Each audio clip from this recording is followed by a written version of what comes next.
কোনো রকম পুর ভরা ঝামেলা ছাড়াই দুর্দান্ত স্বাদের মটরশুঁটি বা কড়াইশুঁটির পরোটার রেসিপি আজকে আমি আপনাদের সঙ্গে শেয়ার করব। বানানো খুবই সহজ, আশা করি আপনাদের ভালো লাগবে।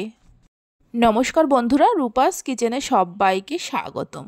তাহলে চলুন দেখে নেওয়া যাক। শুরু থেকে শেষ পর্যন্ত দেখার জন্য আপনাদের কাছে অনুরোধ রইল। প্রথমে একটা মিক্সির জারের মধ্যে নিয়ে নেব 1 বাটি মটরশুঁটি বা কড়াইশুঁটি।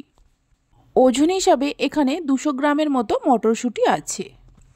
হাফ ইঞ্চি আদাকে টুকরো করে নিয়ে দিয়ে দেব, আর একটা কাঁচা লঙ্কা দেব। অল্প করে জল দিয়ে মিক্সিতে খুব ভালো করে পেস্ট করে নিতে হবে, তবে জল খুব বেশি দিতে যাবেন না। ভালো করে পেস্ট করে নেওয়া হয়ে গেছে। দেখুন একদম মিহি করে পেস্ট করে নিয়েছি, একটুও দানা দানা ভাব নেই। যাদের কাছে মিক্সি নেই শিলের মধ্যেও বেটে নিতে পারেন। এবার একটা পাত্রের মধ্যে নিয়ে নেব 1 বাটি ময়দা। আমি ময়দা দিয়ে বানাচ্ছি, আপনারা চাইলে আটা ময়দা দুরকম মিশিয়েও বানাতে পারেন। স্বাদ মতো নুন দিয়ে দেব, 1 চামচ গুঁড়ো করা চিনি দেব। গুঁড়ো করা চিনির পরিবর্তে দানা চিনির ব্যবহারও করতে পারেন।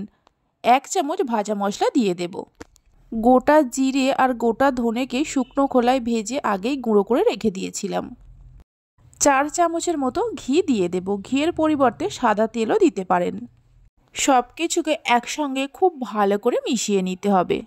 এইভাবে একটু মুঠো করে দেখে নেব ময়ামটা ঠিকঠাক হয়েছে কিনা। মুঠোটা ভাঙার সময় বালির মতো ঝুরঝুর করে পড়ছে, তার মানে ময়ামটা ঠিকঠাক হয়েছে। এবার কড়াইশুঁটির পেস্টটা অল্প অল্প করে দিয়ে ময়দাটা মেখে একটা ডো তৈরি করে নেব। এইভাবে অল্প অল্প করে দিয়ে মাখতে হবে। এখানে আমি কোনো রকম জলের ব্যবহার করব না, পুরো কড়াইশুঁটির পেস্টটা দিয়ে ময়দাটা মেখে নেব। ময়দার ডোটা তৈরি করে নেওয়ার পর যদি খুব বেশি পাতলা মনে হয় তাহলে অল্প করে আটা বা ময়দা দিতে পারেন। আবার যদি ডোটা খুব বেশি শক্ত মনে হয় তাহলে অল্প করে জল দিতে পারেন।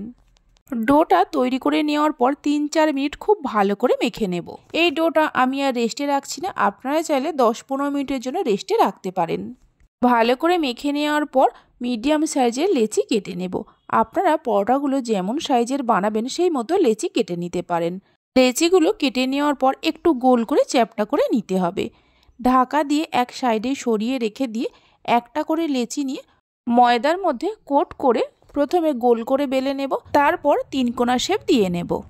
পরোটাটা এখানে আমি 3 কোণা শেপে বানাচ্ছি, আপনারা চাইলে গোল বা চৌকো নিজেদের ইচ্ছে মতো যে কোনো শেপে বানাতে পারেন। 3 কোণা শেপ দিয়ে নেওয়ার পর আবারও একটু বেলে নেব। এইরকমভাবে সবগুলো পরোটাকে তৈরি করে নিতে হবে। পরোটা ভাজার জন্য একটা প্যানের মধ্যে কিছুটা সাদা তেল দিয়ে গরম করতে বসিয়ে দেব। তেল গরম হওয়ার পর একটা করে পরোটা তেলের মধ্যে দিয়ে উল্টে পাল্টে ভালো করে ভেজে নিতে হবে।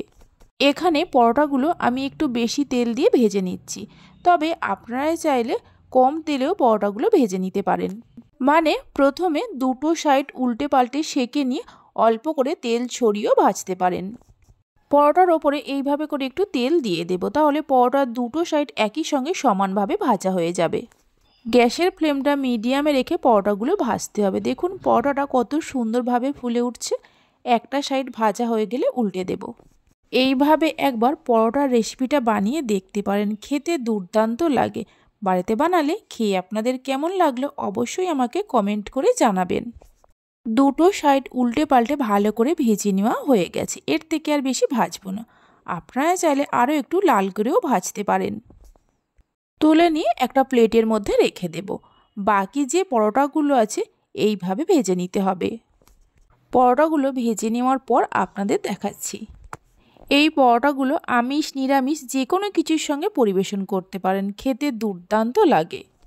সবগুলো পরোটা ভেজে নেওয়ার পর একটা পরোটাকে আমি ছিঁড়ে নিয়েও দেখিয়ে দিচ্ছি, দেখুন কত সুন্দর হয়েছে। তাহলে চলুন ভিডিওটা আমি এখানেই শেষ করছি।